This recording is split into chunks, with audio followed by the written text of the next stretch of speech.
ഹരേ കൃഷ്ണ. സർവം കൃഷ്ണ അർപ്പണമസ്തു. എല്ലാ ഭക്തജനങ്ങൾക്കും ശ്രീകൃഷ്ണ ലീല എന്ന ഈ യൂട്യൂബ് ചാനലിലേക്ക് സുസ്വാഗതം.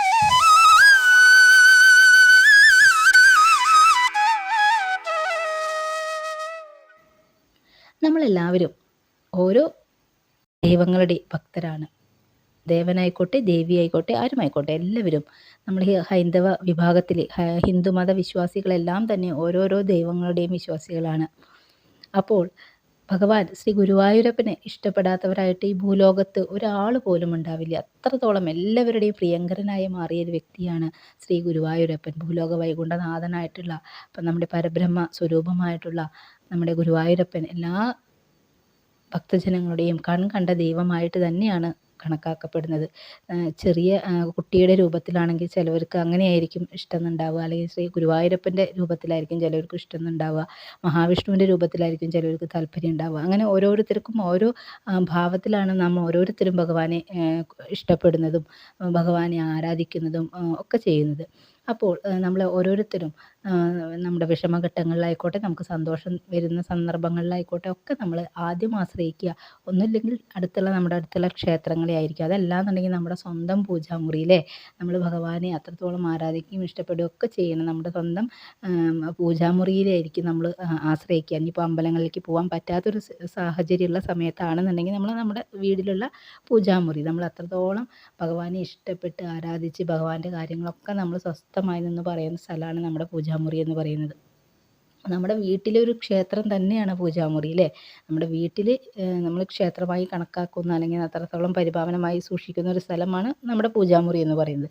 അപ്പോൾ അവിടെയും ഭഗവാൻ ചെറിയ രീതിയിലൊക്കെ ഭഗവാന്റെ സാന്നിധ്യം ഉണ്ടാവും. ഭഗവാന്റെ അനുഗ്രഹങ്ങളൊക്കെ നമുക്ക് ലഭിക്കുന്ന സ്ഥലമാണ് നമ്മുടെ വീട് എന്ന് പറയുന്നത്, വീട്ടിലെ പൂജാമുറി എന്ന് പറയുന്നത്. അപ്പോൾ ക്ഷേത്രത്തിൽ പോകുന്നവരാണെങ്കിൽ ആദ്യം ഓടിയെത്തുന്ന സ്ഥലം എന്ന് പറയുന്നത് ഗുരുവായൂർ അമ്പലം തന്നെയാണ്. ഗുരുവായൂർ അമ്പലത്തിലേക്ക് ചെല്ലാത്തവരും അല്ലെങ്കിൽ ഗുരുവായൂർ അമ്പലം ഇഷ്ടപ്പെടാത്തവരും ആരും തന്നെ ഉണ്ടാവില്ല. നമുക്ക് സാഹചര്യം ഒത്തു കിട്ടുമ്പോൾ നമ്മൾ ഓടിയെത്തുന്ന സ്ഥലമാണ് ഗുരുവായൂർ ക്ഷേത്ര സന്നിധി എന്ന് പറയുന്നത്. അവിടെ എത്തുമ്പോൾ കിട്ടുന്ന ഒരു പോസിറ്റിവിറ്റി നമുക്ക് പറഞ്ഞറിയിക്കാൻ സാധിക്കില്ല. അപ്പോൾ അതൊക്കെ ഭഗവാന്റെ ഓരോ കടാക്ഷങ്ങളാണ്. ആ പുണ്യഭൂമിയിൽ കാല് കുത്തിയാൽ പോലും നമുക്ക് ആ ഭഗവാനെ ദർശിച്ച് അല്ലെങ്കിൽ ഭഗവാന്റെ ആ ഒരു പുണ്യം നമുക്ക് ലഭിക്കുന്നുണ്ട് എന്നാണ് പറയുന്നത്. ഭഗവാന്റെ മാത്രമല്ല, ലക്ഷ്മി ദേവിയുടെ ഈ ഭൂലോക വൈകുണ്ഠനാഥത്തിൻ്റെയൊക്കെ അധിപതിയായിട്ട്, ധനത്തിൻ്റെയും ഐശ്വര്യത്തിൻ്റെയും ഒക്കെ അധിപതിയായി വാഴുന്ന ലക്ഷ്മി ദേവി സദാസമയം ശ്രീ ഗുരുവായൂരപ്പൻ്റെ, ശ്രീ മഹാവിഷ്ണുവിൻ്റെ ഭാര്യയായിട്ട് കൂടെ ഉള്ളിടത്തോളം കാലം ഭഗവാന്റെ അനുഗ്രഹം നമുക്ക് ലഭിക്കുന്നുണ്ടോ, ഒപ്പം തന്നെ ലക്ഷ്മി ദേവിയുടെയും അനുഗ്രഹം നമുക്ക് പൂർണ്ണമായിട്ടും ലഭിക്കും. അതിൽ യാതൊരു സംശയമില്ല. ലക്ഷ്മി ദേവി എന്താ വിചാരിക്കുക, എൻ്റെ ഭർത്താവിനെ അത്രത്തോളം, അത് ഭക്തി എന്ന് പറഞ്ഞിട്ടുണ്ടെങ്കിൽ ഒരു കപട ഭക്തിയല്ല ഉദ്ദേശിക്കുന്നത്, നല്ല രീതിയിലുള്ള ഭക്തി. നമ്മൾ മനസ്സറിഞ്ഞ് ഭഗവാനെ യാതൊരു ലാഭേച്ഛയില്ലാതെ, അത് എടുത്തു പറയേണ്ട ഒരു കാര്യമാണ്. നമ്മൾ ഒരു ലാഭവും മോഹിക്കാതെ ഭഗവാനെ വിളിക്കുകയാണെന്നുണ്ടെങ്കിൽ ഭഗവാൻ തീർച്ചയായിട്ടും നമ്മളിൽ പ്രസാദിപ്പിക്കുകയും നമ്മുടെ ആഗ്രഹങ്ങൾ നടത്തി തരികയും ഒക്കെ ചെയ്യും. അപ്പോൾ ഭഗവാനെ വിളിച്ച് ചൊല്ലി പ്രാർത്ഥിക്കുന്നവർക്ക് എൻ്റെയും കൂടി അനുഗ്രഹം കിടക്കട്ടെ എന്ന് ലക്ഷ്മി ദേവി തന്നെ വിചാരിച്ചു കഴിഞ്ഞാൽ പിന്നെ നമുക്ക് വേറെ എന്ത് സൗഭാഗ്യങ്ങളാണ് നമുക്ക് വേണ്ടത്. ധനമായിക്കോട്ടെ, ഐശ്വര്യമായിക്കോട്ടെ, എല്ലതും നമ്മുടെ ഗുരുവായൂരപ്പൻ്റെയും ലക്ഷ്മി ദേവിയുടെയും ഒക്കെ നമുക്ക് കിട്ടുമെന്നത് യാതൊരു സംശയമില്ലാതെ പറയാൻ പറ്റുന്ന ഒരു കാര്യമാണ്. അപ്പോൾ ഭഗവാനുമായി ബന്ധപ്പെട്ടുള്ള ഒരു ചെറിയ കഥയാണ് ഇന്നത്തെ വീഡിയോയിലൂടെ പറയുന്നത്. അപ്പോൾ ഇന്ന് നമ്മൾ പറയുന്ന ഈ കഥ എന്ന് പറയുന്നത് വളരെ കുറച്ച് വർഷങ്ങൾക്ക് മുൻപ് ഗുരുവായൂർ അമ്പലത്തിൽ ഉണ്ടായ ഒരു കഥയാണ്. നമ്മൾ ഓരോരുത്തരും വായ്മൊഴിയായി പറഞ്ഞു കേട്ടിട്ടുള്ളതാണ്. ഒരുപാട് വർഷങ്ങൾക്ക് മുൻപല്ല, കുറച്ച് വർഷങ്ങൾക്ക് മുൻപ് ഗുരുവായൂർ അമ്പലത്തിൽ ഉണ്ടായിട്ടുള്ളൊരു കഥയാണ്. അപ്പോൾ ആ ഒരു കഥയാണ് ഇന്ന് നിങ്ങളുമായിട്ട് പങ്കിടുന്നത്. അപ്പോൾ ഒരു ഭക്തൻ, അതായത് ഭഗവാനെ വിളിച്ചാരാധിക്കുന്ന ഒരു ഭക്തൻ, അദ്ദേഹത്തിനാണെങ്കിൽ ഒരു അസുഖം വന്ന് പെട്ടുപോയി. എന്താണ്, മേലൊക്കെ, അതായത് ശരീരം മുഴുവൻ ചൊറിയാണ്. ഭയങ്കര അസഹ്യമായി നമുക്ക് സഹിക്കാൻ പറ്റാത്ത ചൊറിച്ചിലാണ്. നമുക്ക് തന്നെ അറിയാം, നമ്മുടെ ഈ ചൂട് കാലത്ത് നമ്മുടെ ശരീരത്തിലൊക്കെ ചെറിയ ചൂടിൻ്റെ ആധിക്യം മൂലം ചൂടുകുരുവൊക്കെ ഉണ്ടാകുമ്പോൾ നമുക്കത് എത്രത്തോളം വൈകുന്നേരം ആകുമ്പോഴേക്കും വേർപ്പൊക്കെ തട്ടുമ്പോഴേക്കും അതിൻ്റെ ചൊറിച്ചിൽ എത്രത്തോളം, കുറച്ച് നേരമാണെങ്കിൽ പോലും അതിൻ്റെ ആ ഒരു ബുദ്ധിമുട്ട് എത്രയാണെന്നുള്ളത് നമുക്കറിയാം. അപ്പോൾ ഇതൊരു അസുഖമായി മാറിയാലത്തെ അവസ്ഥ എന്താ, ഫുൾ ടൈമും ചൊറിച്ചിൽ, ഭയങ്കര ചൊറിച്ചിൽ എന്ന് പറഞ്ഞാൽ കാണുന്നവർക്കും അദ്ദേഹത്തിനും ഒക്കെ ഭയങ്കര ബുദ്ധിമുട്ട് ഉണ്ടാക്കുന്ന ഒരു അസുഖമാണ് ഈ ഒരു ഭക്തന് ഉണ്ടായിട്ടുണ്ടായിരുന്നത്. അദ്ദേഹമാണെങ്കിൽ ഇനി കാണാത്ത ഡോക്ടർമാരില്ല, വൈദ്യന്മാരില്ല, ചെയ്യാത്ത മന്ത്രങ്ങളില്ല, പൂജകളില്ല, ജപങ്ങളില്ല, ഒന്നുമില്ല. അപ്പോൾ അദ്ദേഹമാണെങ്കിൽ അത്യാവശ്യം നല്ല രീതിയിലൊരു സാമ്പത്തിക സ്ഥിതിയുള്ള ഒരാളാണ്, ഒരു ബിസിനസ്സും കൂടി ചെയ്യുന്ന ഒരു വ്യക്തിയാണ് അദ്ദേഹം. അങ്ങനെ ഈ ബിസിനസ്സുകാരൻ തൻ്റെ ബിസിനസ് ആവശ്യങ്ങൾക്കായി പല സ്ഥലങ്ങളിലേക്കും യാത്ര ചെയ്യേണ്ട ആവശ്യങ്ങൾ വരും അല്ലേ? അപ്പോൾ എത്ര അസുഖങ്ങളാണെങ്കിലും എത്ര ബുദ്ധിമുട്ടുകളാണെങ്കിലും അദ്ദേഹത്തിൻ്റെ ജീവിത മാർഗ്ഗമാണ്. അദ്ദേഹത്തിന് സഞ്ചരിച്ചേ തീരൂ. അപ്പോൾ അതുകൊണ്ട് തന്നെ ഈ അസുഖത്തിൽ പോലും അദ്ദേഹം ഇങ്ങനെ അദ്ദേഹത്തിൻ്റെ ആവശ്യങ്ങൾക്കായി യാത്ര ചെയ്യുന്ന ഒരു ദിവസം യാദൃശ്ചികമായി ഒരു പണ്ഡിതനെ കാണാൻ ഇടയാവുകയും അപ്പോൾ അദ്ദേഹം ചോദിച്ചു, എന്താണ് നിങ്ങൾ സദാസമയം ഇങ്ങനെ ചൊറിഞ്ഞിരിക്കുന്നത്, എന്താണ് നിങ്ങളുടെ എന്തെങ്കിലും ബുദ്ധിമുട്ടാണോ, എന്താണ് പ്രശ്നം എന്ന് ചോദിച്ചപ്പോൾ ഇദ്ദേഹം പറഞ്ഞു ഇങ്ങനെയുള്ള ബുദ്ധിമുട്ടുകളും കാര്യങ്ങളൊക്കെ പറഞ്ഞപ്പോൾ ഈ പണ്ഡിതൻ പറഞ്ഞു, എല്ലാ രോഗങ്ങൾക്കും ഏത് രോഗമാണെങ്കിലും എല്ലാ മാറാവ്യാധികൾക്കും ഒരു അറുതി വരുത്തി കൊടുക്കുന്ന ശ്രീ സാക്ഷാൽ ഗുരുവായൂരപ്പനെ നിങ്ങളൊന്ന് പ്രാർത്ഥിച്ചു നോക്കൂ.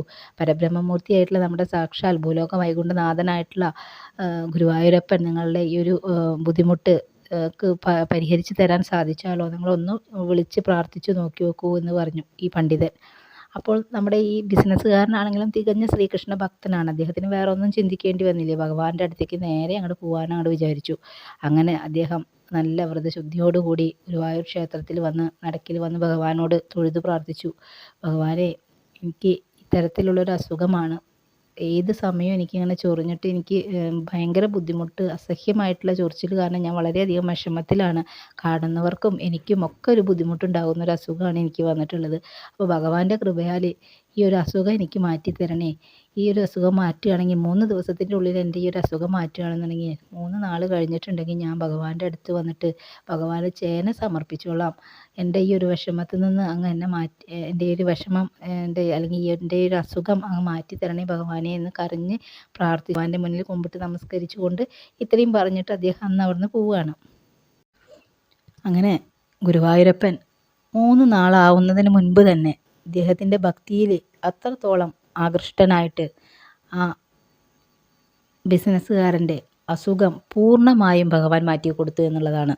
പറയുമ്പോൾ തന്നെ നമ്മുടെ മേലൊക്കെ കോരിത്തിരിക്കുകയാണ്. ഭഗവാൻ അത് മാറ്റി കൊടുത്തു.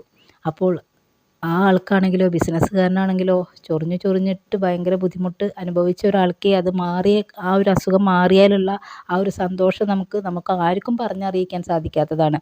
പക്ഷെ ആ ആൾക്കുണ്ടായ ഒരു ആനന്ദം എന്ന് പറയുന്നത് അത് എത്ര വാക്കുകൾ കൊണ്ട് നമുക്ക് പറഞ്ഞാലും മനസ്സിലാവില്ല. ഒരു അസുഖം വന്ന് അത് ഭഗവാൻ എന്ന നിൽപ്പിന് മാറ്റി കൊടുത്തു എന്ന് പറയുമ്പോൾ അപ്പോൾ എന്ത് ചെയ്തു, ഇയാൾക്ക് വളരെയധികം സന്തോഷവാനായിട്ട് ഇയാൾ ആ ഗുരുവായൂർ അമ്പലത്തിൽ തന്നെ അവിടെ അടുത്തുള്ള ഒരു പച്ചക്കറി കടയിൽ ചെല്ലുകയാണ്. ഭഗവാനോട് എന്താ പറഞ്ഞിട്ടുണ്ടായിരുന്നത്, ഭഗവാനെ എൻ്റെ അസുഖം മാറ്റി തന്നിട്ടുണ്ടെങ്കിൽ 3-ാം നാൾ ഞാൻ ഇവിടെ ഭഗവാന് ചേന സമർപ്പിച്ചു കൊള്ളാം എന്ന് പറഞ്ഞിട്ടുണ്ടായിരുന്നു. അപ്പോൾ അത് ഓർത്തുകൊണ്ട് തന്നെ ഇദ്ദേഹം തൊട്ടടുത്തുള്ള പച്ചക്കറി കടയിൽ പോയി. അപ്പോൾ അവിടെയാണെങ്കിലോ ഒരു ചേന മാത്രം എല്ലാത്തിൽ നിന്നും വ്യത്യസ്തമായിട്ട് ഒരു പ്രത്യേക നമ്മുടെ കണ്ണിന് ഉടക്കുന്ന തരത്തിലുള്ള ഒരു പ്രത്യേക ഒരു ചേന അവിടെ ഇരിക്കുന്നുണ്ട്. അത് കുറച്ച് വലിപ്പം കൂടുതലുണ്ട്. അപ്പോൾ നമുക്കറിയാം ചേനയൊക്കെ നമ്മൾ കിലോ തൂക്കുമ്പോൾ അതിനനുസരിച്ച് ചെറുതാണെങ്കിലും വലുതാണെങ്കിലും കിലോ അനുസരിച്ചിട്ടാണ് അതിന് തൂക്കം വരുമ്പോഴാണ് പൈസയും കൂടും. അപ്പോൾ ഈ ചേനയാണെങ്കിൽ പെട്ടെന്ന് അയാളുടെ കണ്ണിൽ ഉടക്കുകയും ചെയ്തു. അയാൾ അത് വാങ്ങണമെന്ന് വിചാരിച്ചു. പക്ഷേ എടുത്ത് തൂക്കം നോക്കി അപ്പോൾ കുറച്ചധികം പൈസ കൂടുതലുണ്ട്. അപ്പോൾ അദ്ദേഹം വിചാരിച്ചു, എന്തിനാ ഇപ്പോൾ ഗുരുവായൂരപ്പനിപ്പോൾ ഇത്ര വലിയ ചേനയൊക്കെ കൊടുക്കുന്നത് എന്തിനാ, ചെറിയ ഞാൻ ചേന കൊടുക്കാമെന്നല്ലേ ഭഗവാന്റെ അടുത്ത് സമർപ്പിക്കാമെന്നല്ലേ വിചാരിച്ചിട്ടുണ്ടായിരുന്നുള്ളൂ. അപ്പം എന്നാൽ ഈ വലുത് വേണ്ട, ചെറുത് കൊടുത്താൽ മതിയെന്ന്. അപ്പോൾ നമുക്ക് എല്ലാവർക്കും അറിയാം ഗുരുവായൂരപ്പൻ ഇപ്പോൾ ചേന ആയിക്കോട്ടെ, ഇനിയിപ്പോൾ നമ്മൾ സ്വർണ്ണം കൊണ്ടുള്ള വഴിപാടുകളൊക്കെ ചെയ്യുന്നുണ്ട് ചിലവരൊക്കെ. ഭഗവാന്റെ മറ്റേ ഭണ്ഡാരത്തിൽ സ്വർണ്ണം എന്തെങ്കിലും ആഗ്രഹങ്ങൾ നടന്നിട്ടുണ്ടെങ്കിൽ നമ്മളൊക്കെ സ്വർണ്ണം ഊരിയ ഭണ്ഡാരത്തിലിടാനൊക്കെ കാണാനും പതിവുണ്ട്. അതുപോലെ തന്നെ ഒരുപാട് സ്വർണ്ണം കൊണ്ടുള്ളതും വെള്ളി കൊണ്ടുള്ളതും എല്ലാ തരത്തിൽപ്പെട്ട വഴിപാടുകളും ചെന്നെത്തുന്ന സ്ഥലമാണ് ഗുരുവായൂർ ക്ഷേത്രം എന്ന് പറയുന്നത്. അപ്പോൾ നമുക്ക് എല്ലാവർക്കും അറിയാം ഇതൊന്നും ഭഗവാന് ആവശ്യമില്ല. ഭഗവാന്റെ കൂടെ ലക്ഷ്മി ദേവി സദാസമയമുണ്ട്. ലക്ഷ്മി ദേവി കൂടെ ഉള്ളപ്പോൾ ഭഗവാൻ അതിൽ പരം എന്ത് സൗഭാഗ്യം. നമ്മൾ ഇത്രയും വലിയ കോടാനുകോടി ഈ ഭൂമി ലോകത്ത് നിന്ന് ഒരു ചെറിയൊരു കണികയുടെ പോലും അതിന് ഇതുണ്ടായിരിക്കില്ല. നമ്മൾ കൊടുക്കുന്ന ഓരോ എത്ര വലിയ നമുക്ക് അമൂല്യമായിട്ടുള്ളതാണെങ്കിൽ ഭഗവാന്റെ കണ്ണിൽ അത് വളരെ ചെറുതായിരിക്കും. അപ്പോൾ നമ്മൾ കൊടുക്കുന്ന ചേനയോ മത്തങ്ങ കായ അങ്ങനെയൊക്കെ അവിടെ സമർപ്പണങ്ങൾ നടക്കാറുണ്ട്. തേങ്ങ അതുപോലെ തന്നെ അങ്ങനെ ഓരോന്നും നമ്മുടെ വീട്ടിൽ ചിലപ്പോൾ ആദ്യം നമ്മൾ നേരും ഭഗവാനെ ആദ്യം ഉണ്ടായ പച്ചക്കറി ആയിക്കോട്ടെ എന്ത് തന്നെ ആയാലും ആദ്യം ഉണ്ടാവുന്ന ആ പച്ചക്കറി ഞാൻ ഭഗവാന്റെ തിരുനടയിൽ കൊടുന്ന് സമർപ്പിക്കാമെന്ന് നേർന്നിട്ട് എത്രയോ ഭക്തജനങ്ങൾ അവിടെ സമർപ്പിക്കുന്നത് നമ്മൾ അവിടെ ചെന്ന് കഴിഞ്ഞാൽ നമുക്ക് കാണാവുന്നതാണ്. അപ്പോൾ അതുപോലെ തന്നെ അദ്ദേഹം വിചാരിച്ചു, എന്തിനിപ്പോൾ ഗുരുവായൂരപ്പനിപ്പോൾ ചേനയൊന്നും കൊണ്ടുപോയിട്ട് കൊടുത്തിട്ട് ഭഗവാൻ ഒന്നും ചെയ്യില്ല, എന്തായാലും ഞാൻ ചേന സമർപ്പിക്കാമെന്നേ വിചാരിച്ചിട്ടുണ്ടായിരുന്നുള്ളൂ, അപ്പോൾ ചെറുത് മതി എന്ന ഉദ്ദേശത്തിൽ അദ്ദേഹം എന്ത് ചെയ്തു, ആ വലിയ ചേന എടുത്ത് പിടിച്ചിട്ടുണ്ടായിരുന്ന ചേന അവിടെ വെച്ചിട്ട് അവിടെ ഉള്ള ഒരു ചെറിയ ചേന എടുത്തിട്ട് വന്നു. പൈസയൊക്കെ കൊടുത്തു. ഭഗവാന്റെ തിരുനടയിൽ വന്നു. മറ്റേ നാലമ്പലത്തിൽ വന്ന് സമർപ്പണം ചെയ്യേണ്ട സ്ഥലത്ത് സമർപ്പിച്ചു. ഭഗവാനെ നല്ലപോലെ തൊഴുത് നമസ്കരിച്ചു. പ്രാർത്ഥിക്കുകയൊക്കെ ചെയ്തു. അസുഖം മാറ്റി തന്നതിനുള്ള സന്തോഷമൊക്കെ അറിയിച്ചു. അങ്ങനെ അദ്ദേഹം ശ്രീകോവിലിൻ്റെ ഉള്ളൊക്കെ കടന്ന് തൊഴുത് പുറത്തേക്ക് ഇറങ്ങി. ആ നമ്മുടെ ക്ഷേത്രത്തിൻ്റെ അവിടുന്ന് വിട്ടു പോന്നിട്ടില്ല.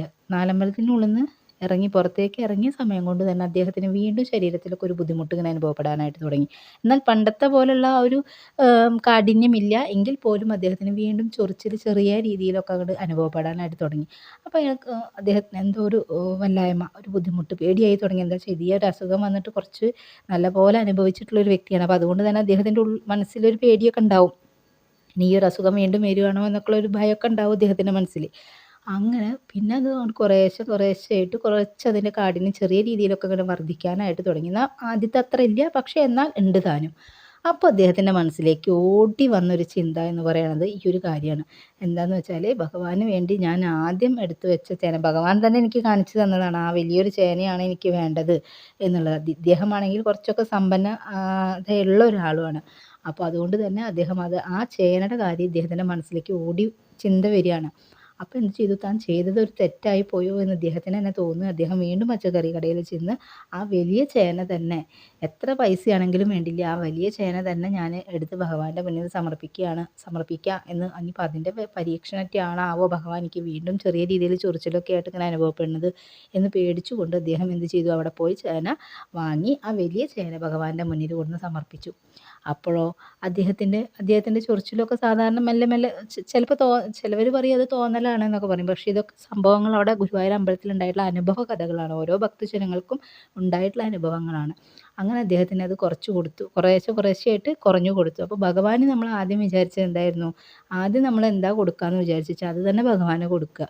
നമ്മൾ കൊടുക്കുമ്പോൾ നമ്മുടെ പ്രശ്നങ്ങളും നമ്മളെ ബുദ്ധിമുട്ടുകളൊക്കെ കൂടിയ സമയത്ത് നമ്മൾ എന്ത് ചെയ്യും, എന്ത് വേണമെങ്കിലും ഭഗവാനെ അർപ്പിക്കാമെന്ന് വിചാരിക്കും. പക്ഷെ നമ്മുടെ ആ കാര്യം കഴിഞ്ഞ് കഴിഞ്ഞിട്ടുണ്ടെങ്കിൽ നമ്മൾ അതിൽ നിന്ന് കുറച്ചും വ്യതിചലിക്കാൻ തുടങ്ങും. അപ്പോൾ ഭഗവാൻ നമുക്ക് വീണ്ടും ഭഗവാന്റെ ശക്തി എന്താണെന്നുള്ളത് ഭഗവാൻ നമുക്ക് കാണിച്ചു തരും. അപ്പോൾ അതിനൊന്നുള്ള വരുത്താൻ നിൽക്കേണ്ട. നമുക്ക് എത്രയോ സുഖ സൗകര്യങ്ങളിൽ ആറാടി ജീവിക്കുന്ന ഭക്തജനങ്ങളാണ് നമ്മൾ ഓരോരുത്തരും.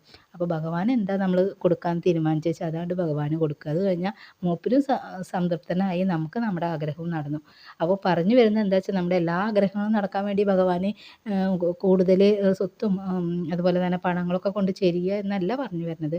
ഭഗവാന് നമ്മുടെ ഭക്തി, കളങ്കമില്ലാത്ത നമ്മുടെ ഭക്തിയിൽ 100% സത്യസന്ധത ഉണ്ട് എന്നുള്ളത് ഭഗവാന് തോന്നിയെങ്കിൽ മാത്രമേ നമ്മുടെ കൂടെ ഭഗവാൻ പോരുള്ളൂ കേട്ടോ.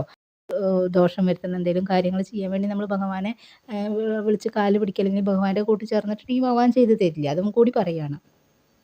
അപ്പം നമ്മുടേതായിട്ടുള്ള നല്ല നല്ല ചെറിയ ചെറിയ കാര്യങ്ങൾക്ക് വേണ്ടി നിറഞ്ഞ മനസ്സോടെ, കളങ്കമില്ലാതെ, ഒരു ലാഭേച്ഛയില്ലാതെ ഭഗവാനെ വിളിക്കുകയാണെങ്കിൽ മാത്രമാണ് ഭഗവാന്റെ സാമീപ്യം നമുക്ക് അനുഭവിച്ചറിയാൻ സാധിക്കുകയുള്ളൂ.